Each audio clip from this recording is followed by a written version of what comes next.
I'm going to introduce you to Alka Chopra.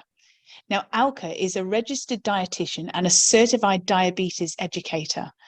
Alka is extremely passionate about teaching people how to live a happier life by making nutrition, health, and lifestyle changes 1 week at a time. And so the reason for Alka's mantra of 1 week at a time is because really, when we make these changes, the likelihood is that we're going to stick to them much more, aren't we, if we make it more achievable. And so over the last 15 years, Alka has actually followed this mantra. So she personally knows that it works. And so I can't wait to introduce Alka to you today. And we're going to delve into that mantra too a little bit more. So are you ready? Let's get started. Hello and welcome to the Somatic Movement and Mindset podcast with me, clinical somatic educator and founder of Total Somatics, Heidi Hadley. The Somatic Movement and Mindset podcast has been designed to help you gain a deeper understanding to how your mind and body work. You will learn about your amazing mind and body and why over time you can feel pain, recurring injuries and poor posture. Within this podcast, I will teach you why this doesn't have to be your future or the norm for you. Would you like to learn how to reduce pain, move freely, and gain a new lease of life? Let's get started. So welcome back to this wonderful episode with Alka Chopra. So I'm going to bring Alka in and I first of all just want to say a humongous thank you, Alka, because you've just finished a workshop with the Total Somatics members and we talked about the subject inflammation and it was absolutely fascinating to learn all the different concepts of it. So I just want to say thank you and thank you on behalf of the Total Somatics members. But for everybody else that's listening to this podcast today, I'd really like to spend this opportunity finding out a bit more about you and then also delving into some of your expertise, if that's possible. Yes, well, thank you so much, Heidi, for inviting me, number one, to the presentation for your members, and of course, being part of this podcast. So it's very interesting. And the most interesting part to me is that I'm talking to people in the other part of the world. I live in the northern part and here you are in the southern part. It's so interesting. Yeah. So virtually, it's amazing, isn't it? It's amazing. Yeah. That you get to connect with people from from the entire world, just sitting in my chair here in my room. It's wonderful. So thank you. Yeah. Oh, not at all. So I was going to say, Alka, it's such a rewarding area that you work in. So how did you get into it in the first place? Yeah, so this is taking me back, like I'm going to say 36 years. So, as a young teenager, when you finish high school, you kind of like, I knew that I wanted to do something in the sciences. I was never good at history, geography. They were the most difficult subjects for me to do. But I also knew that I don't want to do just like a plain undergrad, like a bachelor's in science or something like that, because I am personally a very application person. Like I like to get my hands dirty and things like that. So that is where I did not even know this area. So I got to know about this home economics. So I don't know whether what they call in this I'm talking in India. The more I got into it, and then in my second year, you had to choose a major. And then so there was child development, there was I think home management, and now I wouldn't forget textile design and food and nutrition. There was one more, I forget what it was now. So food and nutrition attracted me the most simply because it had a more scientific backing to it. And then I did my undergrad, and during the undergrad, the education, so there was a course on nutrition education. And that was my favorite course to do. I've never talked about this before, but when I'm thinking about it, it was actually, I enjoyed making finger puppets and teaching aids, to teach people nutrition and make it simple. And that's where the whole thing started. And then I did a diploma, and then I did my master's and everything. And then came here, got married, had children, came to Canada. And then I've been into the nutrition education business for now quite some time, and I really enjoy it because it is a really big challenge. Teaching nutrition, because it can be very clinical, and really making it simple to so that people understand it, they can implement it is not easy. Yeah. Yeah. And I was only just saying to you before we came on this recording how it was really nice with your presentation for the membership, because you broke it up with slides and then we had a video, and then in between all that was all the questions, and that's what really makes it a difference, doesn't it? It makes it much more interactive, and It does. you tailor the session to what you need. That's a true educator, isn't it? Yeah, so education, I come from an education background. My family, like both my parents are teachers. My mom is a retired teacher. My dad was taught in the university till the age of 80, and now he's 85. So it's just that, like what you say, it's in the blood, I guess. Yeah. It is, absolutely. Now, I was going to say one thing with your mantra, we mentioned in the bio as well, is like taking one week at a time, and it's that living simply motto, isn't it, that you have? So Yes. how has that shown up in sort of when we look at sort of success or inspirational accounts with your clients as well as with yourself over the years? How has that mantra worked with people? Yeah, so this term 1 week to your health really came, like we all get ideas either when you're driving or when you're in the shower, right? So this idea, this thing came to my mind when I was literally in the shower. Like, how do I make this whole change, like health behavior change, interesting? Like, what do you do? So this is what I think, that there are millions of things that you could be changing. There's so many things you could be doing, but you have to, number one, start from somewhere. Or if you're changing a new habit, something that is new to you, and there is research that really tells us that to change a habit, it really takes 66 days. You have to continuously do it. But to experience something, you've got to try something at least 7 times. So that's why this whole, that 1 week, 7 days, say for example, the most common thing is that I want to be more physically active. So you take that 1 week and be physically active, follow a routine. Maybe you go for a walk twice a week, and the other days you are doing something at home. So within that 7 days, you kind of, experience the benefits. And then when you experience the benefits, you are moving towards making it a habit. For example, cooking, if you want to cook meals every single day, you want to cook simple meals every single day, and really experience how you feel internally when you have eaten a home cooked meal versus a takeout.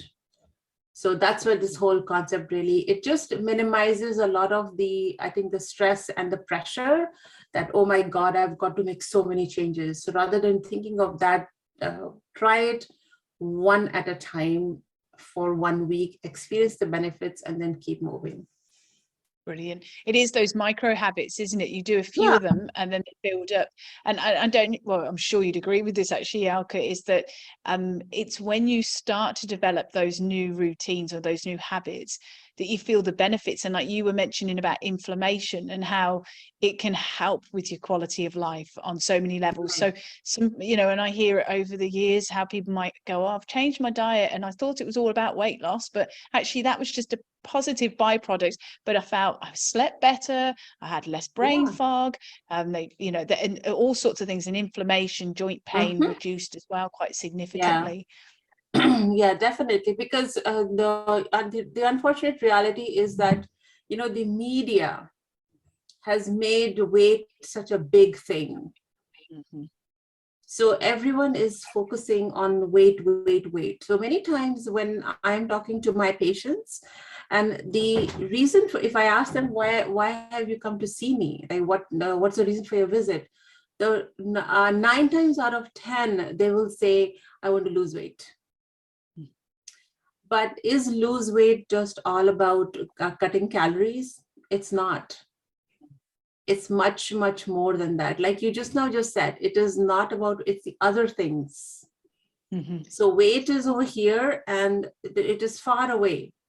And all the others, if I were to, I'm just doing it from the screen. So if the weight thing stops here, from here to this end is all the other factors, all the other things, like your own relationships, your energy level, your productivity, like better sleep, lower stress, finances. There's so many things that are there. So sometimes I don't even talk about weight although they have come to me for weight. But weight loss is actually, you said it well, that it is actually a byproduct of all the other things. And that's what people don't understand. And, they always want to do those dieting and, they want to lose like 50 pounds like tomorrow, like yesterday. It doesn't happen that way. No. And I thought you made a brilliant point there, and it kind of ties in with my notes that I've got here from the workshop. And that was when you mentioned about the Mediterranean diet. And this is where it's powerful, because the Mediterranean diet, it really stands out, doesn't it, with the fruits and the veggies and, the whole grains and things. However, you were showing like a pyramid, and you were showing how at the base, the widest base there is actually about family and support. It's that connection, that community. And that helps so much with like mental well-being and support as a whole. Right. 100%. So when you have that support from your family, from people who really genuinely, so I'm going to say genuinely care for you, not just, just superficial, they genuinely care for you. The mindset completely is different. And you are more energized to do, things, and relationships also change. There's another concept that I talk to a lot with my patients is the self-to-self relationship. So when we talk about food, and I also talk about the pillars of wellness. So there's 8 pillars of wellness that I touch: physical, mental, social, spiritual, occupational, financial, and there's, I think, one more, environmental. So health in general is a combination of all these factors. And when these factors are in line, that is where your own relationship with yourself is positive. If you don't relate yourself positively, you don't have a positive relationship or a positive image about yourself, how can you be positive to others around you, and every activity that you do? So it's all very, very linked. Yeah. And I was thinking, because of that whole connection, families are coming together at different times of the year. But you made a really interesting point, Alka, and I just want to develop it a little bit more in the workshop. And that is because of the cost of living crisis in many parts of the world, people are really struggling. So they might go, well, I can't afford to be buying fish. I can't be, the price of things are going up. Now, you made a brilliant point here about how we can still eat healthy on a budget, really. You mentioned about the options with fish, for instance. Is that all right if you can elaborate on that a bit? Yeah. So fish, like fresh fish. So that's the other thing. A lot of people are hung up on fresh, right? So fresh. Now let me ask this question to you before I answer that question on the canned fish here. So when you go to the market and, for example, you buy broccoli, okay? So you buy broccoli today. How long does it take for you to cook that broccoli? I know. We buy frozen because of the lifestyle that we have. I buy frozen berries, everything. Exactly. Frozen, because so in the past we've thrown things out. Yeah. Exactly. That's number one, that you save money on. You don't have to throw things out. The second thing is that when you buy so-called fresh, right? Suppose I do my grocery shopping today. Are you going to cook everything today? No. That's right. No. Right. So it's going to take you probably another 3-4 days for you to cook that broccoli. But by the time that broccoli got to the grocery store, it was 2 weeks before. Right. So it has been, so that broccoli has been commuting to get to the store. So really the lifespan from the time it was harvested to the time it is on your plate It's about easily 2.5 weeks. But when you are freezing things, or when you're canning things as well, they are canned and frozen in the most fresh. They are literally harvested from the farm and they are put into, they're flash frozen, like you mentioned, berries, broccoli, all this. There's such a lot of variety these days. So you are better off with the frozen. Yes, for certain things, you don't get that texture. Like, for example, salads and things, you want that texture, and that's fine. You can do that. But buying frozen is completely okay. And buying the canned one, the tin, like salmon, for example, tuna, it's completely okay. And they are even cheaper. They are much cheaper than buying like a salmon fillet or tuna, whatever you want. It's the prices are, so there are ways that you can definitely eat healthier. You just have to put your mind into it. And that's where the mindful eating piece also comes into it. That think a little bit more. And when people buy more fresh and they just get hung up with that, no, I buy fresh, I like to do that. Sometimes they just throw away food. Yeah. Because I like foods like spinach and things like that. If you, for example, if I was to go to, I don't know, you have Costco in South America? Yes, you do, yeah. We've got so that. You get big bags there for everything, right? So you can definitely buy those big bags and freeze them. Like broccoli, spinach, kale, all those things you can put into freezer bags and put them in the freezer. So you are, and yeah, I understand for a lot of people, when you go to Costco, you are walking out of there for at least $500 easily these days. So, but you need to make the most of that money. So really thinking wisely as to what you can do is something that we all need to really think about. The same thing goes with pre-cut vegetable trays. Don't be afraid to buy them, because if they are pre-cut, you will eat them. If it's pre-cut fruits, if you are just like, for example, you said your lifestyle is a very busy lifestyle and eating fruits and veggies is a challenge. So if you buy them already pre-cut, you will eat them, number one. Two, you will not throw it. The wastage goes down. So in fact, you are saving money. Yeah. Can I ask, Alka, you mentioned about the tinned fish. What's the best alternative? Is it to have water or is it oil? It's preferred to be in water. Yeah. Okay.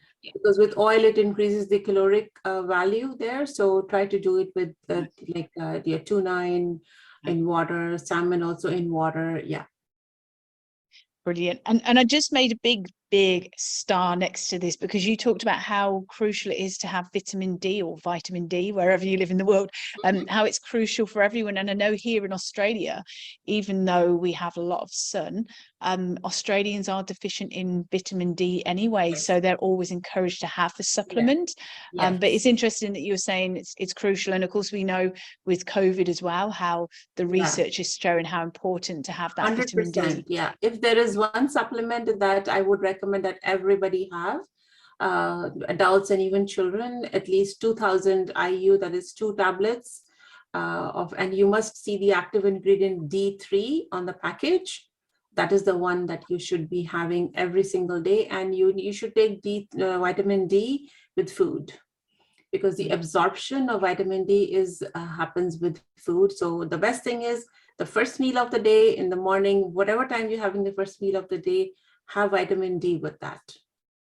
Brilliant. So just to make that a habit, like the 1 week we talked about. So start doing it. It's a very small thing, but the bottle can sit on your table, and you're having your breakfast or the first meal of the day, whatever you're having, and you're having your vitamin D along with it. Brilliant. That's how I've done it. That's how I do it. So it's now a routine. Yeah. Second nature now. That's the thing, It isn't does. it? It's a healthy habit. Yeah. It's just like brushing your teeth, that okay, I'm eating my my meal over here. So I'm going to have my vitamin D as well right now. Fantastic. Now, I'd like to pick your brains as you are a diabetes educator. And there'll be a lot of people that are very interested in the subject and the subject of sugar, because there's so much now coming out about that. But you even made a statement during the workshop, which I thought was really interesting, because I've heard a lot of people say this. People with diabetes say, I can't eat fruit.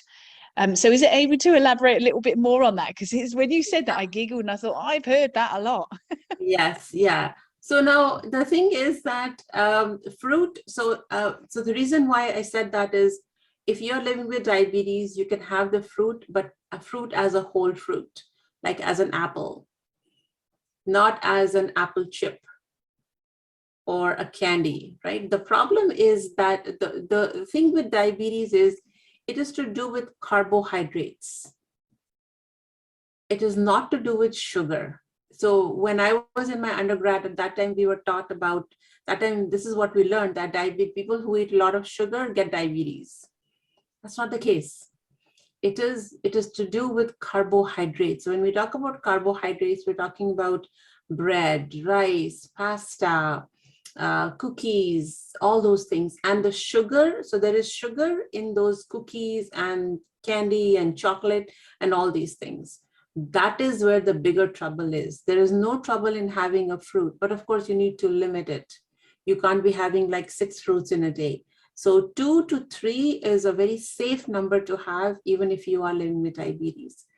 The advantage with having a fruit is, say for example, you have an apple, you're having the fiber as well. With the skin, there's fiber, and then fiber helps to stabilize blood sugars.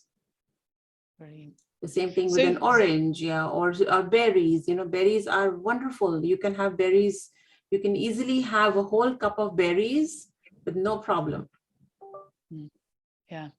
Yeah. So that's really interesting, because just learning about that, because I thought it was all linked with the sugar side of that. So that's really fascinating. I'm sure others listening to this will also agree with that same side of things. But what kind of advice do you give to a lot of your clients or your patients as regards managing their sugars, when we're looking in the diabetes sphere with health? Because how does sugar impact on other levels as well? We were talking about inflammation earlier, for instance. Yes, so sugar will increase your blood sugar regardless, whether you have diabetes or whether you don't. The difference is the amount with which the spike you have with the blood sugar, right? So that is something. So it's very hard to. So when I'm talking to my patients, we go over their health history and their diet history. And then based on what they share with me, then we come up with a plan as to what they are really doing, what they can do better. So that is the important piece. But in a nutshell, right? So your body does need carbohydrates for your insulin to work properly. So if you stop eating carbohydrates, what happens is that your body goes into starvation mode. And when it gets into starvation mode, the insulin levels, they go crazy. And eventually your blood sugar will increase. It is the reverse mechanism that happens. So that is why, even the same thing with weight as well. So when you don't eat any carbs or anything like that, what happens is that the body will cling on to everything that your body is eating, that you are eating, and that increases the amount of fat in the body. So not eating carbohydrates is actually a formula for fat deposition in the body, which increases the weight. And when the weight keeps increasing like that, it gives a host of other problems. That's really interesting, because my mind's now whizzing on another area. And that is, how does that sit with fasting? Because fasting's become incredibly popular. Exactly. Yeah, it is. Yeah. So when intermittent fasting, for example, is really picking up a lot. But when you do intermittent fasting, if you are eating, depending upon the kind of system that you're following, whatever you eat, you have to balance it properly, right? And you cannot be doing intermittent fasting for forever. You have to do it for some amount of time, then give yourself body a break, because nutritional depreciation also happens. So when nutritional depreciation happens in the body, what happens over there is that like I was talking to you before, we were talking about micronutrients and macronutrients, right? So there are some nutrients that your body needs for the digestion process and the absorption process to happen properly. So if those micronutrients are not there in the body, then the digestion process can be compromised. So the nutrients that you're eating will not be absorbed properly. And that can lead to nutritional deficiencies. Wow. So it's, yeah. And most people don't get that. It's really interesting you say that, because a few people that have been doing some fasts recently, somebody was only telling me yesterday, her periods have stopped. She's starting to lose her hair. So when you say that, yeah, that's really interesting, actually. That is the nutritional depreciation happening right there. It impacts your sleep. It impacts like hair loss, the skin changes that begin to happen because there's an imbalance in the nutrients, right? So even when you're doing, there's nothing wrong in doing intermittent fasting. It's completely okay, but you need to do it the right way. And I would really say, if that is something that you really believe in and you want to do it, consult a dietitian who will help you to do it the right way. Yeah. Fantastic. Because everybody is different and every diet's got to be different for every individual. Yeah, that's right. That's right. Yeah. So fantastic. Yeah. Well, Alka, I could ask you a million more questions, but what I will do, because I've had you a lot today, so I will let you escape shortly. But what I'd love to do is, do you have any kind of takeaway points or anything that you'd like to share with everybody today that we haven't mentioned that you think would be really beneficial for them? Yeah, like I was saying before, make your life simple. Do not get caught up with all these media. The Instagram is a big culprit in that. Yeah, it's all good. You can get good information, but if you are really talking about the implementation piece, please consult like a regulated health professional wherever you are listening to this podcast, all over the world, wherever you are. Whoever is there, it depends, where you are, and you have different professionals over there. Definitely take that advice from them. And the 1 week to your health formula is something that really works. So you can just start with one simple thing, very simple thing, and try it for 1 week and see how it does for you. Actually, there is a resource library that I have, which is called as 1 week to your health. So I can send you the information if people want to take a look into it. They can. There's some very good, neat resources in there, and I keep adding more stuff to it as well. Brilliant. Well, what I'll do, Alka, for everything today, I'll make sure we put that in the show notes. Yeah. Because how can people find you if they want to reach out to you? And again, I'll put all this in the show notes if someone's driving or walking the dog and they can't make notes at this point. Yeah. But how can they reach out? Yeah, so my website is alkachopra.ca. That is the best way to reach me. So I do lots of workshops and some stuff like that as well.